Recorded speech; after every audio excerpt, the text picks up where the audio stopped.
Welcome, everyone. Thank you for joining us tonight. We'll wait a few more minutes for folks to join.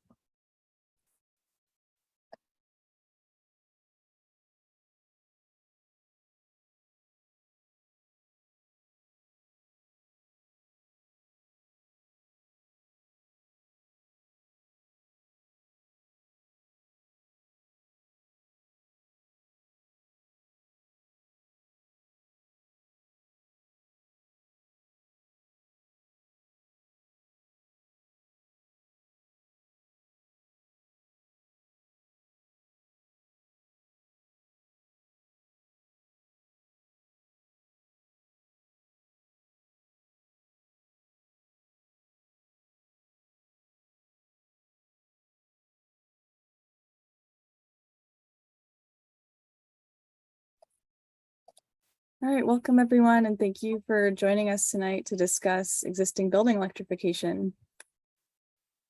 My name is Leila Asala. I'm an analyst with the City of Sacramento's Office of Climate Action and Sustainability.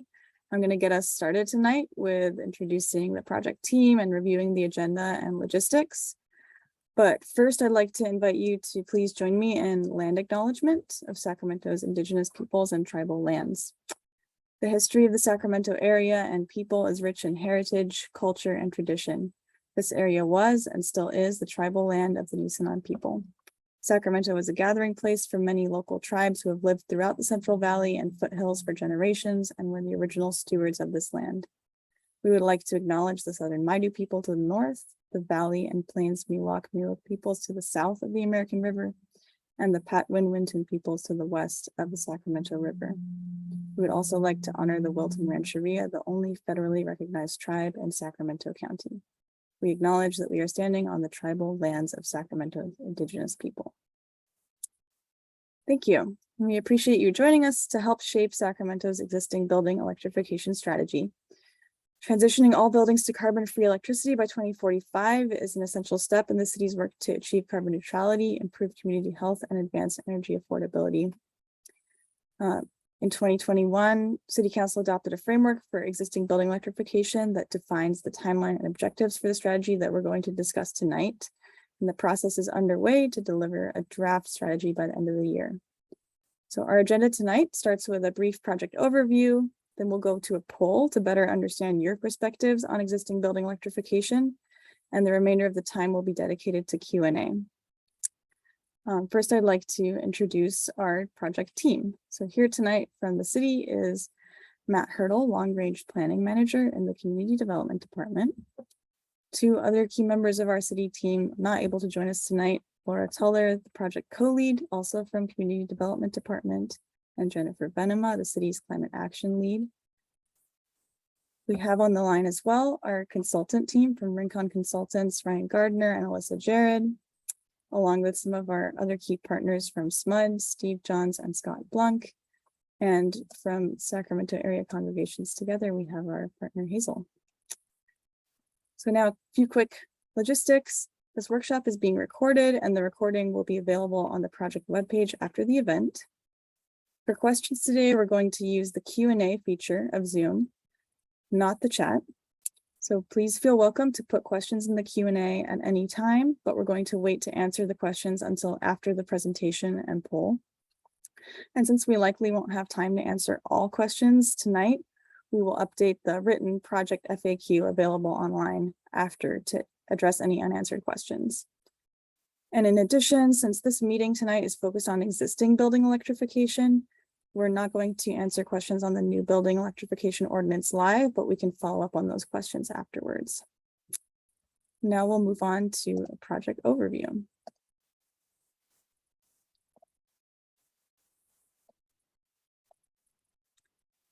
So again, tonight we're focusing on the City of Sacramento's existing building electrification strategy. And we'll start with the basics of what is building electrification. Building electrification refers to replacing gas appliances in our homes, workplaces, and other buildings with energy efficient electric alternatives. This applies to space heating and cooling, water heating, cooking, and clothes drying. And there are energy efficient, high performance alternatives for all of these uses. For new construction, this means that Buildings would be designed without gas connections in the first place, but for existing buildings, retrofits are needed to replace gas appliances with electric appliances and make other improvements. And in general, we're talking about replacing gas appliances with electric at the end of their useful life. There are many reasons that Sacramento is electrifying our buildings. One is that building electrification supports the city's long-term goals for reducing greenhouse gas emissions, but it also provides more immediate community benefits, including improved health, energy affordability, and resilience and safety. And ensuring that these benefits are distributed equitably is essential to the strategy.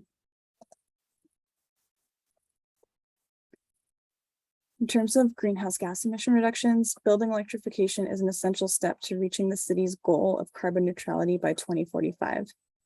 We're fortunate in Sacramento to have SMUD as our electric utility, and SMUD has committed to producing zero carbon electricity by 2030. This means that transitioning buildings from gas to zero carbon electricity will reduce greenhouse gas emissions and get us closer to that long-term goal of carbon neutrality. In terms of more immediate impacts, though, building electrification also improves community health. Burning gas produces air pollution like nitrogen oxides, carbon monoxide, and particulate matter. And air quality inside homes that have gas appliances can sometimes be worse than outdoor air quality. Electrifying our buildings improves indoor air quality and reduces the risk of asthma and other cardiovascular diseases. Building electrification also can protect health through more efficient heating and cooling and opportunities for improved air filtration. Another long-term benefit of building electrification is energy affordability. As gas infrastructure ages and demand for gas decreases, gas prices are expected to increase by as much as 10 times by 2050. So transitioning away from gas use into electricity will help protect residents, business owners from rising gas costs. Lastly, all electric buildings support resilience and safety. Buildings that don't have gas combustion have decreased risk of fire, carbon monoxide poisoning, and dangerous gas leaks. And all electric buildings can also help us be more resilient to the extreme heat and wildfire smoke events that we face here in Sacramento. Electric buildings have opportunities for related improvements like better insulation, building envelope improvements, as well as more efficient temperature control during hotter summers using heat pump technology. And when we pair building electrification with solar and battery storage, that also allows buildings to operate during power outages and increases grid resilience. So with all these benefits in mind, Sacramento is pursuing building electrification for both new and existing buildings. And there are two parallel efforts here. For new buildings, Sacramento City Council adopted the new building electrification ordinance in June of last year. The ordinance phases in requirements for all new construction to be all electric, starting in 2023 for low-rise construction and expanding to all new construction in 2026. That still leaves the majority of Sacramento's buildings, though, that are already built and have gas connections, and that's where the existing building electrification strategy comes in. City Council directed staff to develop a set of long-term policies for how the city will transition all existing buildings to all electric by 2045.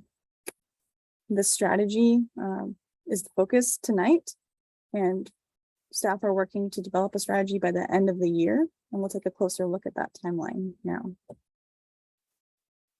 The existing building electrification strategy process kicked off in winter of last year. We brought the Rincon Consultants team on board for expert support, and they're working on technical analysis of the costs and benefits of building electrification in Sacramento. This spring, the consultant team is gathering data and preparing models on Sacramento-specific costs and benefits for building electrification.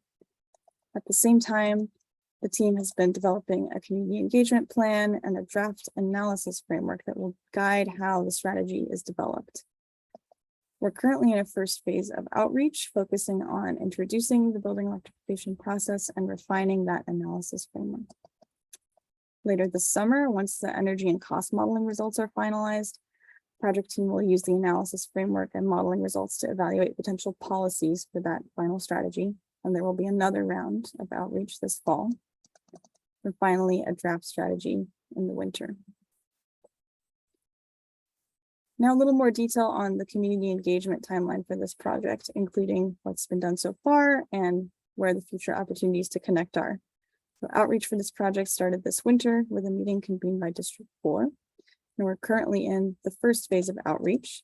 This included presenting the draft analysis framework to Sacramento's Environmental Justice Collaborative Governance Committee, and also working with Sacramento area congregations together to host small workshops with environmental justice advocates and affordable housing advocates, as well as present the draft analysis framework to that group. Continuing with that first phase of outreach, after tonight's workshop, there will be smaller focus groups and a survey open through the end of June. And then there will be additional opportunities to engage in the fall with those draft modeling results and draft policies. There will be an interactive portal where residents can see custom energy and cost model estimates for electrifying their homes, plus additional workshops on draft policies. And finally, the draft strategy is planned for public review this winter. So now that we've reviewed the project timeline and basics of electrification, we're going to turn our attention to the draft analysis framework. The idea here is that building electrification needs to advance equity throughout the city. And so we're developing a framework for integrating equity into the strategy from the beginning. Our goal in this first phase of outreach is to work with community to define that framework so that the existing building electrification strategy matches Sacramento's goals and values. That analysis framework consists of equity criteria and effectiveness criteria.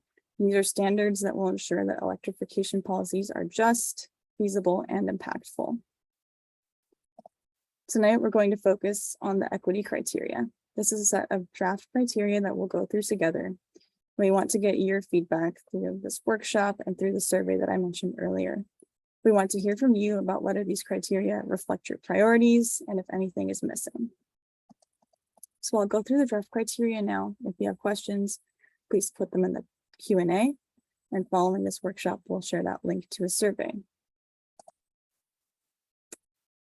The first draft criterion is ensuring equitable access to health, safety, and comfort benefits of electrification.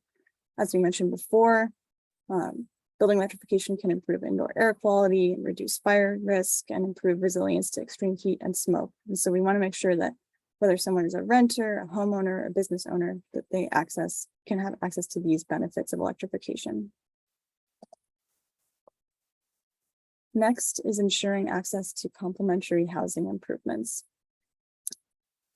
Electrification can often be a good time for other energy efficiency and building envelope improvements, as well as for addressing health hazards in homes such as lead and asbestos.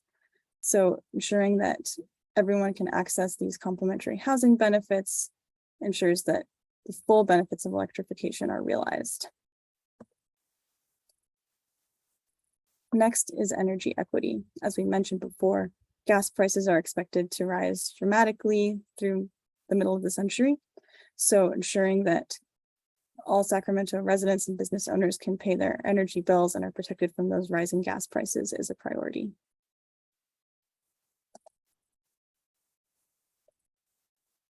Next is ensuring that existing building electrification promotes high-quality job opportunities. Retrofitting buildings to be all electric means lots of opportunities for jobs in construction and related sectors. We want to make sure that those jobs are fairly paid, that the workforce is well trained, and that nobody is left behind in the transition away from gas. Maximizing the ease of installation is also a priority. Replacing gas infrastructure with electric can be confusing and complicated. We want to make sure that there's enough support for renters, homeowners, and business owners, and that people have the information they need to make that transition as simple as possible. Finally, promoting affordable housing and anti-displacement is essential to an equitable existing building electrification process. This means protecting tenants from pass-through costs or from eviction, and ensuring that this process supports high quality housing for all. So to recap, these draft equity criteria are meant to ensure that the existing building electrification strategy meets the community's needs. We're at the beginning of this process and we want to get your input on what we're missing and whether these draft criteria do reflect your priorities.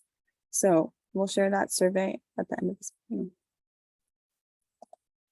Before we move on to Q&A, we'll just do a quick poll. We want to get a sense of your perspectives on existing building electrification. This poll will be anonymous. We just want to get a temperature reading of the room. So I will launch the poll now.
And while the poll questions, while the answers are coming in, we just had a question on whether the survey is already online.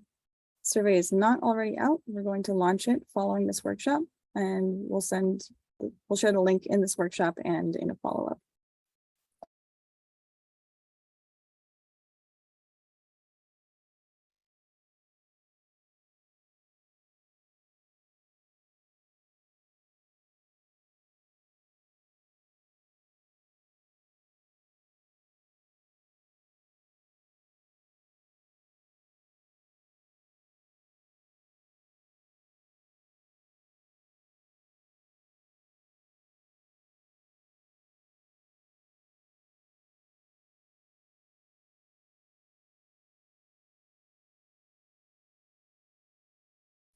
Give it just a few more seconds.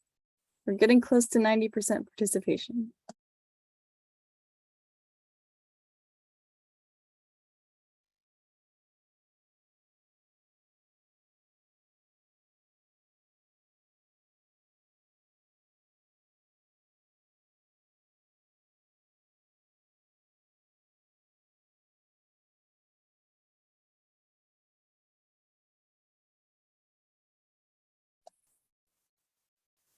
All right, and the poll results should be visible now. Looks like we have quite a mix of previous familiarity with building electrification. And similarly, a good mix in terms of where folks are in the process of electrifying their buildings. Definitely a lot of concern around cost as a barrier.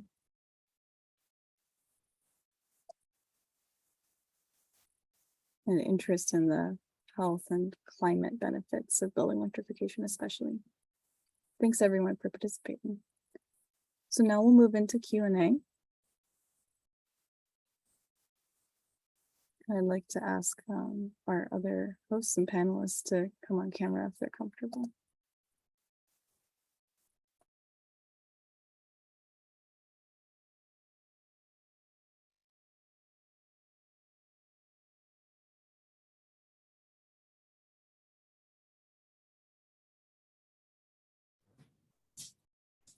All right. There's a question here from Peter Leba on how will you protect tenants from pass-through costs without laying these costs on landlords?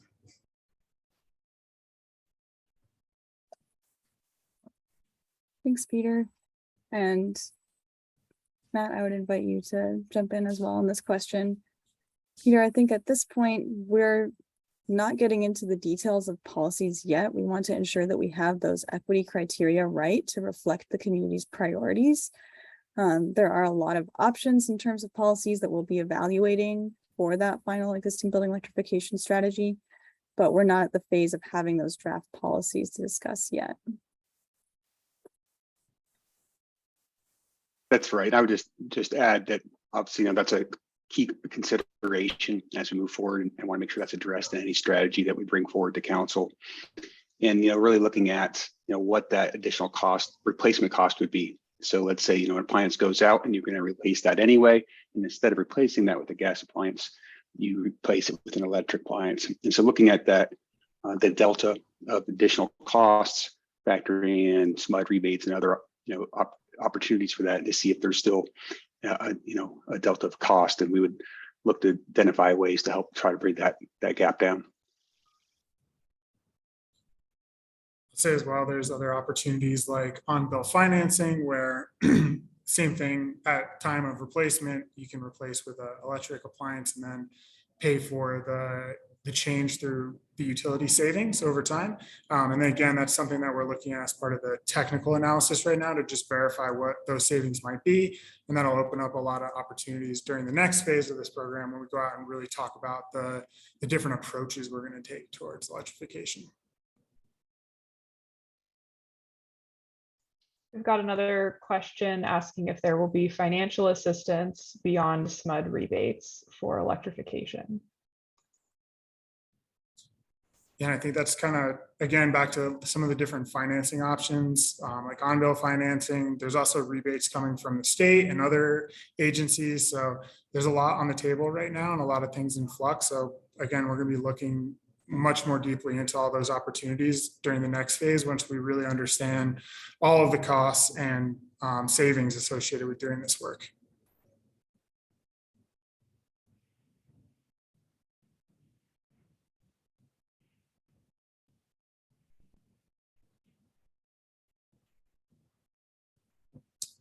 Next question is, how will renters go through a property management firm to get electrification? Many renters do not know who their landlords are.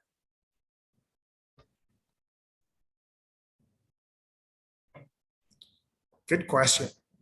Yeah, I think that there's going to have to be. Well, that's relatively detailed. Go ahead, Ryan. Sorry, Matt. Yeah, I think again, as we start getting into the specifics, there'll be a lot of different avenues where this work can get done, whether it's on your own home, or through a landlord that or the city working directly with landlords on a building performance requirement or something along those lines. And I think it's one of the big hurdles is how to deal with tenants and landlords in this process together. But there's definitely some opportunities for doing that, and some case studies out there that we're going to be looking at on what's been successful in other places.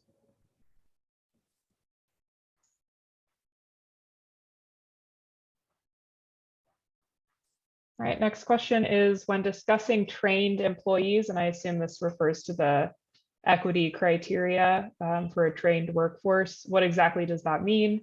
Does this mean union contractors performing residential replacements?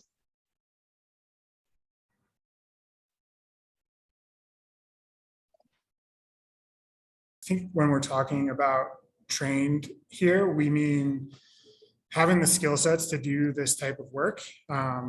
We were talking with some contractors today and some developers, and finding people who have the skill sets, both of plumbing and electrical, and like being able to do this slightly different type of work requires new training. And we want to make sure that we're providing that training to, the local workforce to get this work done. So I don't think it necessarily means union workers doing all work. But I think there's a place for unions, place for, normal contractors. I think the floor is wide open to get this work done. And then we've got a question about who determines when a gas appliance has reached the end of its useful life. What preventions would be in place to stop people from simply buying another gas stove? So I think really what determines if an appliance is at the end of its useful life is if it's about to be replaced. So if you don't want to replace your stove, then you wouldn't replace your gas stove until you were ready to replace it. I think the idea for the mechanism for how that would happen would likely be through a permitting process, although that gets a little more complicated for things like stoves and maybe a little easier for things like heating units or water heaters. But that's something that we're going to be working through specifically as part of the policy development part of the process. Anything to add from the rest of the team on that? Great.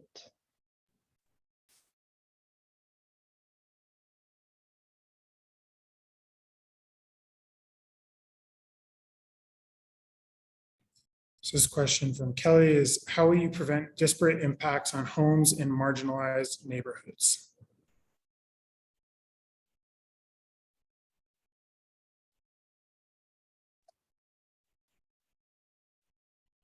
Kelly, I think this is another question where there are, again, a lot of policy options to address this, and some, as Brian mentioned before, are financing mechanisms that don't have an upfront cost for homeowners or for renters, like on-bill financing.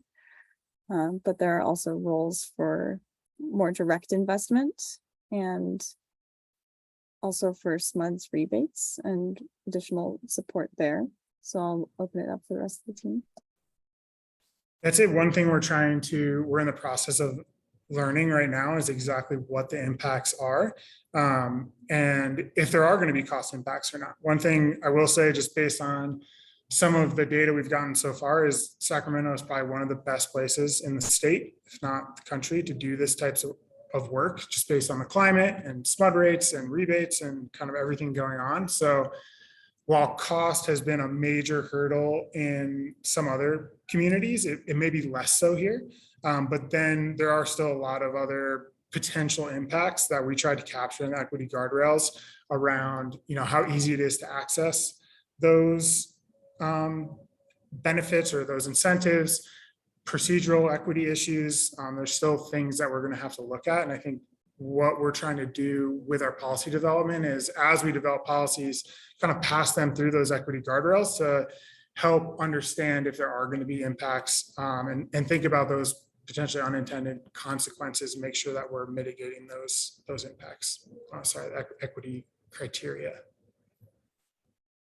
And I think also as part of the strategy, we'll be looking at developing, specific funding mechanisms, or at least a framework for specific funding mechanisms that address low-income populations specifically.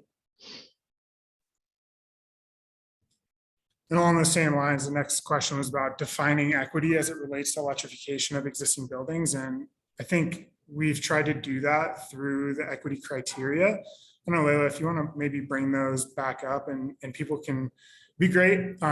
If folks on the line have thoughts about these or comments on, things we're missing or ways to refine these criteria, we're, in the process of finishing these up, and in no means are they kind of final as is. So happy to hear more.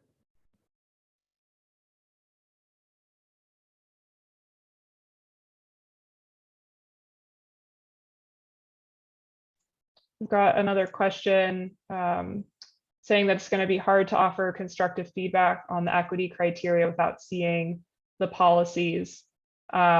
Totally understand that it's a little difficult. We're in a bit of a chicken versus the egg situation, but we did want to roll out some of these ideas and sort of the approach to the community initially.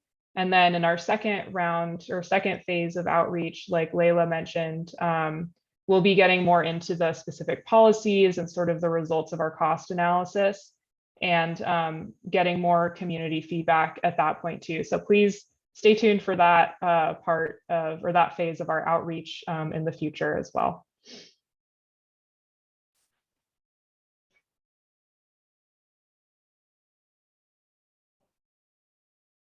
There's a question here, maybe Ryan, you can talk about this. Can you discuss how you get landlords to convert to all electric since they do not pay the utility bill? They have no incentive. Yeah, I think it'll come down to the types of policies we put in place, at risk of getting into policies when we weren't necessarily intending to do that. I think there are things like building performance standards that our other cities have done that kind of over time ratchet down the greenhouse gas reductions that you need in a building, or like greenhouse gas emissions per square foot or some metric like that. So there may be some performance-based requirement, and then providing incentives to landlords, doing the financing, making it so it's really a win-win scenario. So they're getting new equipment at a lower price, and then not passing those costs off onto the renters who are kind of helping pay that off through their energy bill savings. So there are ways to structure this, to align those different incentives. And that's where we're going to be working through in the next phase is how to address that, right? So that we don't disproportionately put the burden on one group or another. All of our policy ideas are very much in an infant stage right now, and we'll be talking more about those later.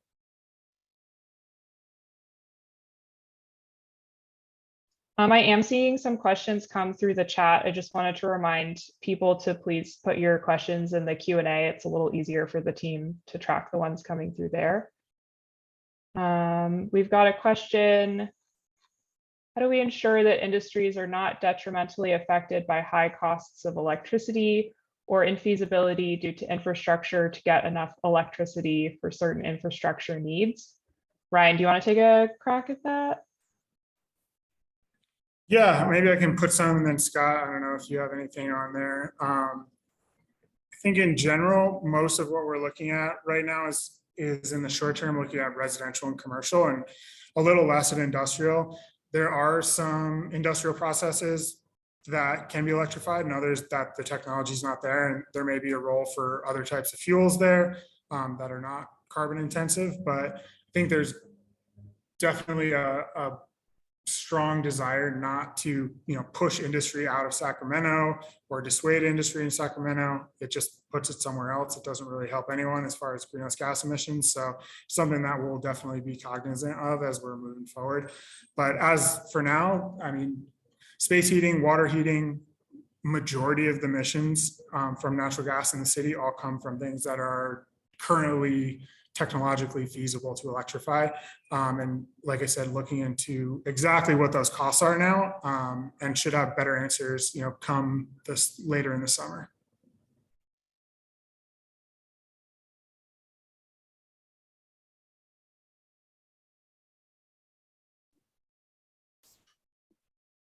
So the next one is, what protections will be in place to keep electricity costs from rising?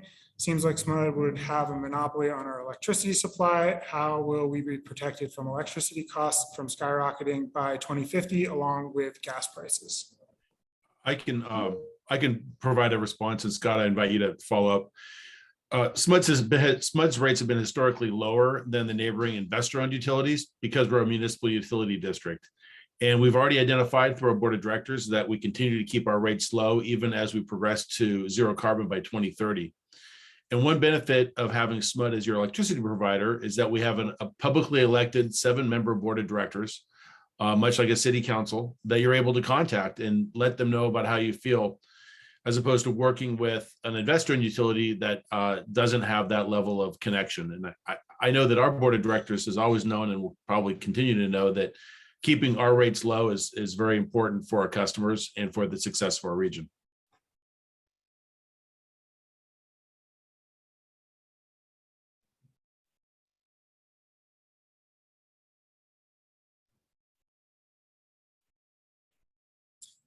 A question from Chris. It seems to me that the first question was related to renter protection. Have you given thought to how to prevent renters from being gouged?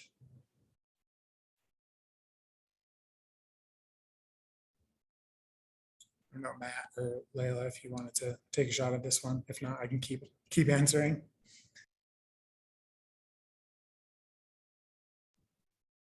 Yeah, I mean, I would just say generally through policies and programs through the city's 8-year housing plan or 8-year housing element, we're very cognizant of that. Obviously, the city has some protections in place through the tenant protection program, and we continue to look at ways to keep folks in their home and really help address rising rental costs.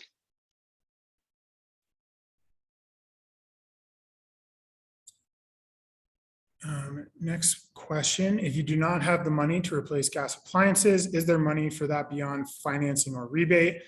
Poor people do not have disposable income. And that's from Marbella. And yeah, I believe SMUD does have some direct install programs and something that they're going to be expanding. Maybe Scott, you can talk to that. Yeah, I'll speak to that. For people who are qualified on our EPR program, low income assistance program, we do have a direct install program that can come out and replace those appliances. I think the other thing to keep in mind is that no matter how much money you have, if your gas water heater breaks, you're going to have to spend money to replace it anyway. What we're trying to do is make it such that replacing it with electric is the cheaper alternative to do it. Leave it at that. Okay, and then from Kevin, how can we protect businesses in their right to use on-site cogeneration microturbines to produce extremely efficient electricity and heat and cooling to help reach the goals of efficiency and resilience? Many of these microturbines use natural gas, but are exponentially more efficient and low carbon than the typical electricity supplied by the grid, and they provide resilience for businesses in the event of a grid failure or blackout.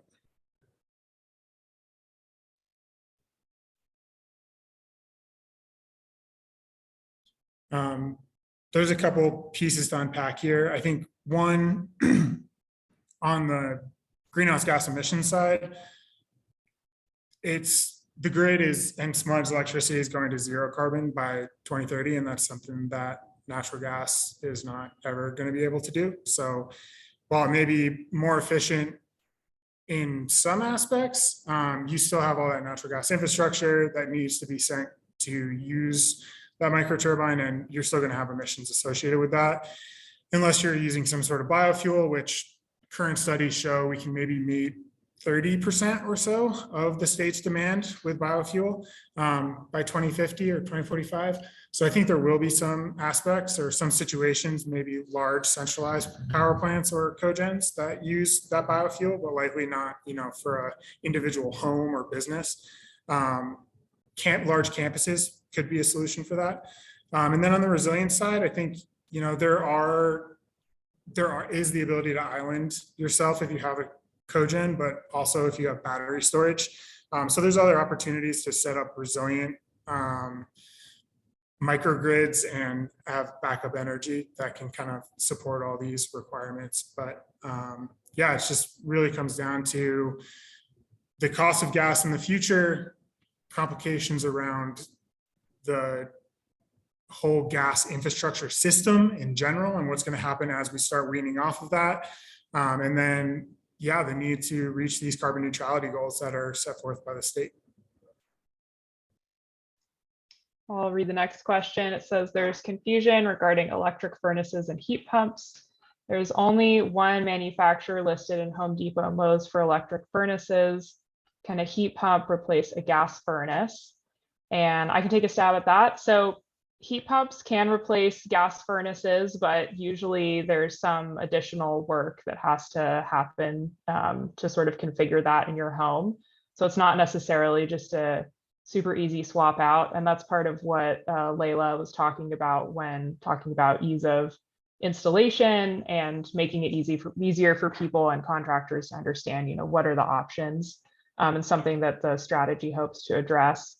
I also want to note that when you replace a furnace with a heat pump, there's the opportunity to also install or to use the heat pump for air conditioning as well. And that can actually lower your electricity bills because heat pumps are usually more efficient than air conditioning units individually. So there is an opportunity there to save some on-bill costs as well. Yeah, it's important too to remember that like an electric resistance heater is very different beast than a heat pump. And really what we're talking about here when we talk about electrification is heat pumps. That's the technology we want to install. They're 300-400 times or 300-400% efficient and really give us the benefits that we need. And like Alyssa said, you can run them backwards essentially, and they provide cooling. And I don't know about Home Depot currently, but I think one of the big things that's going on right now is this market transformation. In California, we've had really cheap natural gas. So heat pumps have not proliferated. But if you look at the rest of the country, South, Northeast, even cold weather climates, there's a lot more reliance on heat pumps to really great effect. So I think we're going to see that transition happening here over time. Next question on here, is there any plan to get rid of the infrastructure built around gas to clean it up, or just cap it and leave it there? Does somebody from SMUD want to talk about this, or should Ryan or I could address it as well?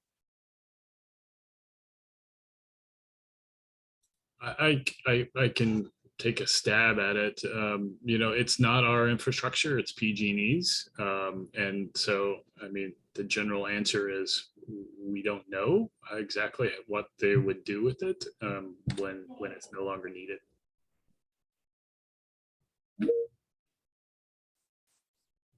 I know that PG&E is planning for electrification in a lot of its service area, looking forward to the future, and are developing plans and working with jurisdictions to make plans for cleaning up gas infrastructure. And it's, relatively new, it's in its infancy now, but it is something that we know PG&E staff are planning for moving forward. Yeah, and I'll just add to that we have coordination meetings with PG&E on this topic, and PG&E is supportive of the city's transition, and we'll continue to coordinate as we move forward. So there's a question here about releasing the EIR, or environmental impact reports, and CEQA. Sure. I can take that one, Ryan. Yeah.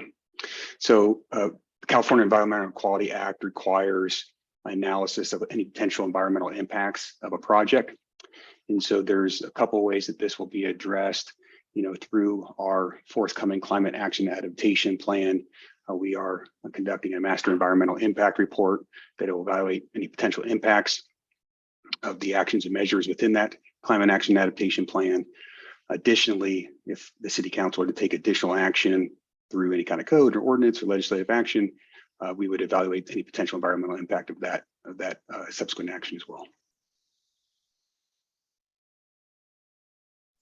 Next question is, Rick says, interested in holding contractors accountable.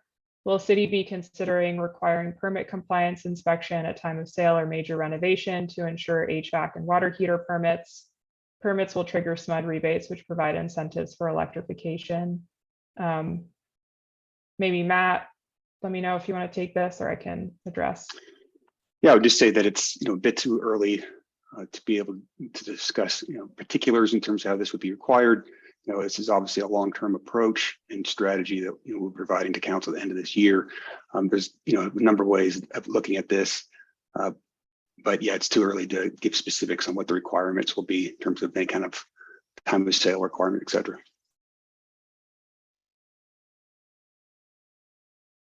There's another question here about what research has gone into the impacts to our urban canopies when adding solar. Maybe Matt or Layla, you could speak to if the city has done any analysis on this.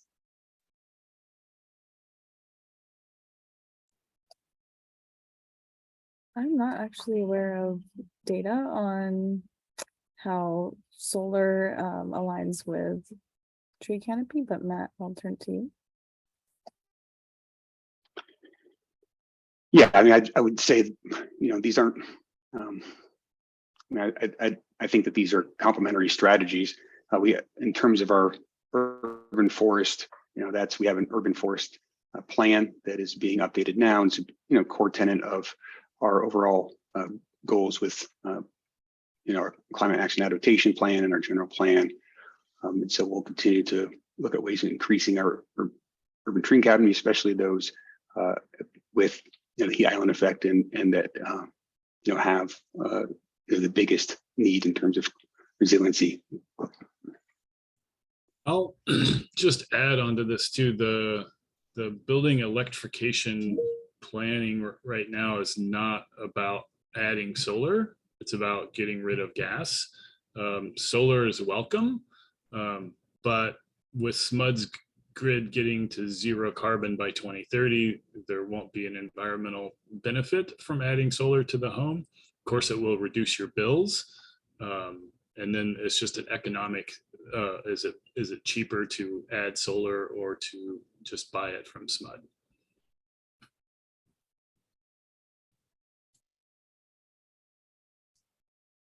Next question is changing permitting for appliances on the table for this change?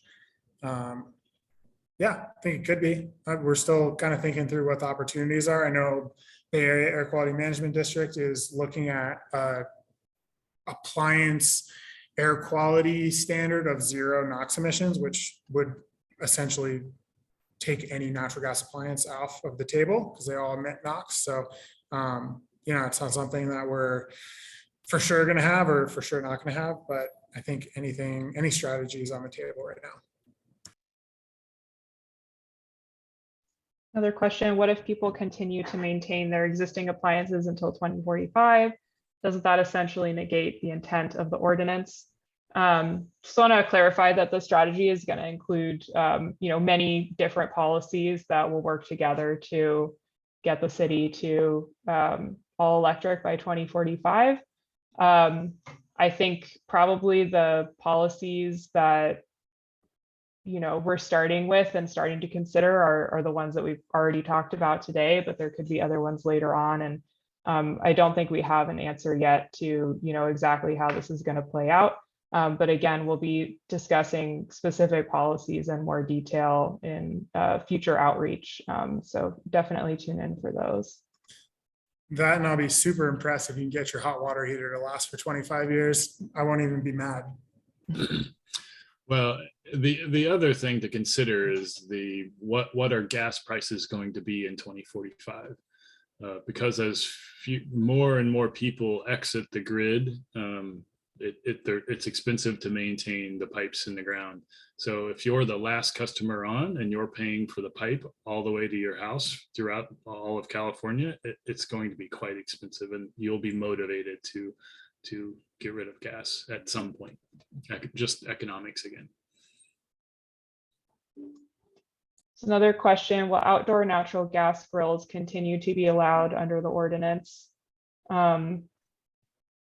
I think, again, like, we don't have the specifics of, you know, what will and won't be required through any set of policies yet.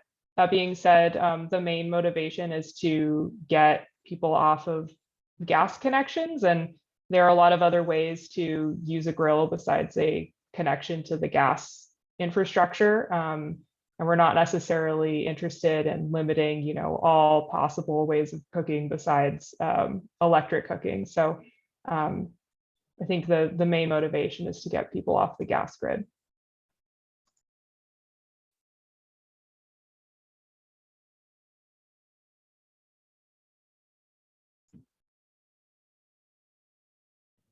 I'm noticing that we're about 10 minutes left, so I might cruise through here and pick some more of the topics that we haven't hit on yet. I saw one question in here about SMUD and PG&E's ability to support the load that will meet the same demand load that are equivalent to the BTUs per hour, or will you just ask people to operate kitchens with less output? I will say, before Scott or Steve jump in, one cool thing about heat pumps is that they're 400% efficient. So when you swap from natural gas to electric, it's not the same amount of BTUs you need. It's going to be a little bit different. So that's one benefit. It's not like for like, but maybe Steve and Scott, you can talk about SMUD's ability to meet demand in the future. Sure. You know, there's two aspects to answering the question. And the first is about our grid capacity. And because the transition for the electrification of existing buildings is going to occur gradually, and to Alyssa's point, there's a variety of policies that are going to get considered and probably implemented. SMUD's able to plan and upgrade our electrical system as needed to accommodate the increased electrical load that goes along with the transition. Then there's a resource adequacy issue. And SMUD's currently planning for adequate resources for the future. And part of our future is assuming that there will be an increased demand due to all electric new construction, as well as the electrification of existing buildings. And on both sides, we're already envisioning it, and we're planning to make sure that our customers don't see any type of interruption in their ability to have reliable power. Layla, I've got a question for you. Is Sacramento going this alone, or are there other cities that can be used as a model? Thanks, Alyssa.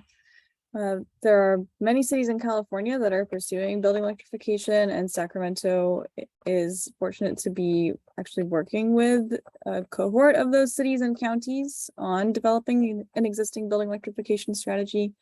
We've been participating along with Sacramento Act in a cohort convened by RMI for cities and counties in California that are developing existing building electrification plans and sharing resources with those other jurisdictions, learning from them. And I think that there's a lot of momentum in this space as well from the state, including the Energy Commission and CPUC. So a lot of support among other jurisdictions in the state for building electrification.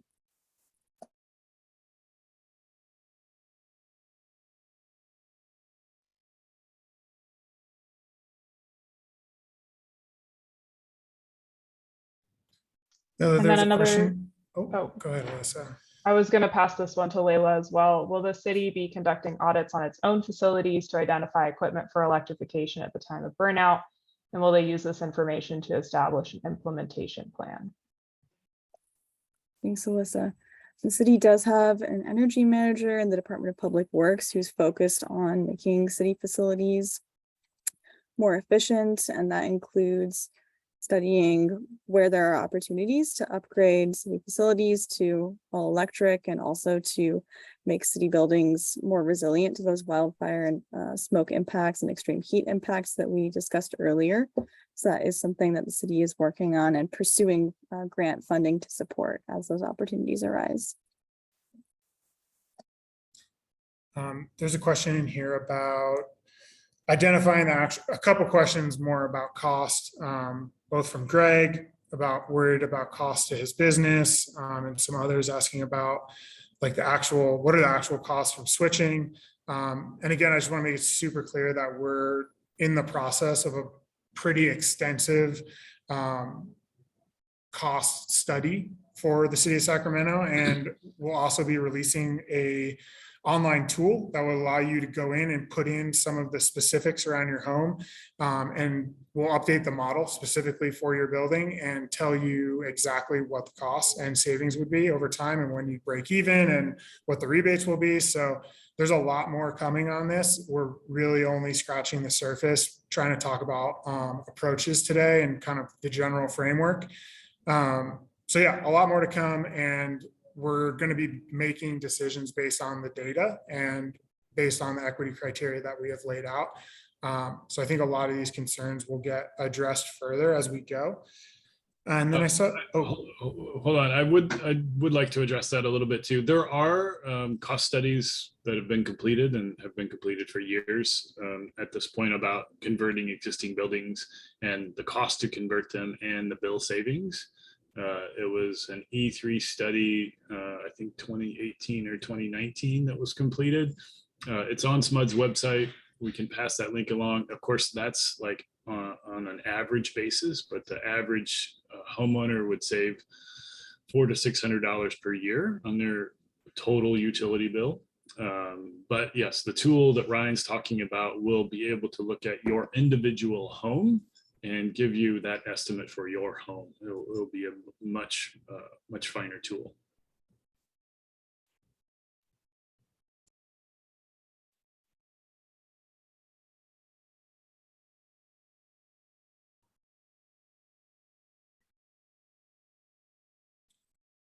I saw another question about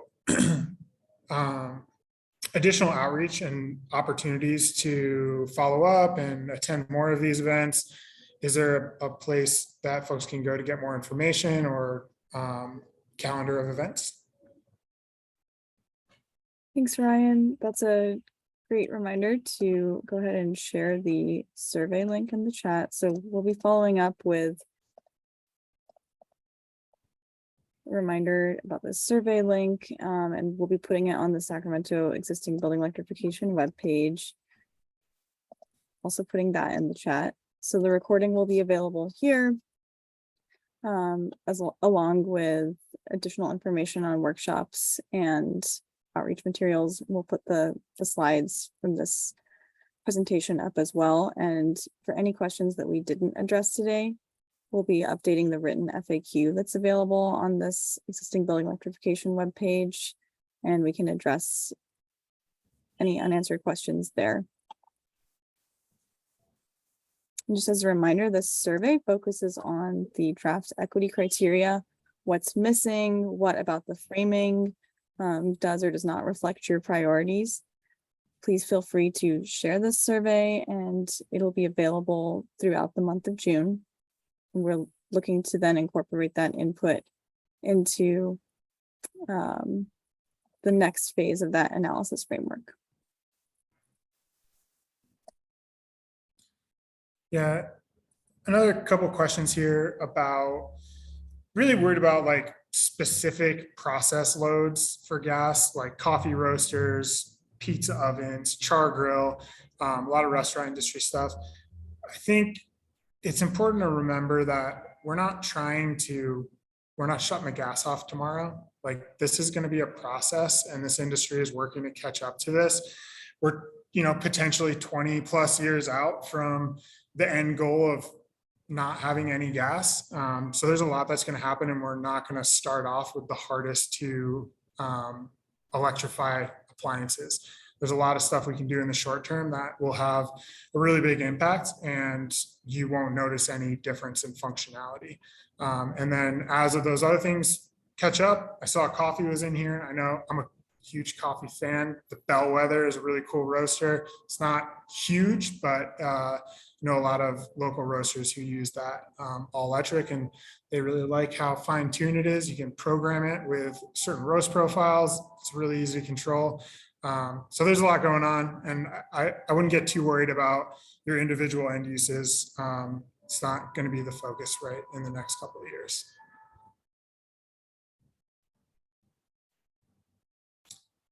And Layla, I know there's still questions to answer. We're getting towards the end.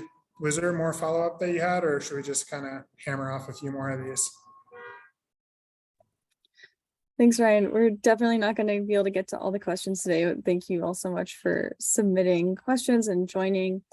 I know that there was one question about the survey link. If you do copy it and put it into a browser, it will go to the survey. I apologize that it's a bit of a strange link, but we'll get it on the existing building electrification webpage, along with the follow-up updated FAQ from this meeting and the recording.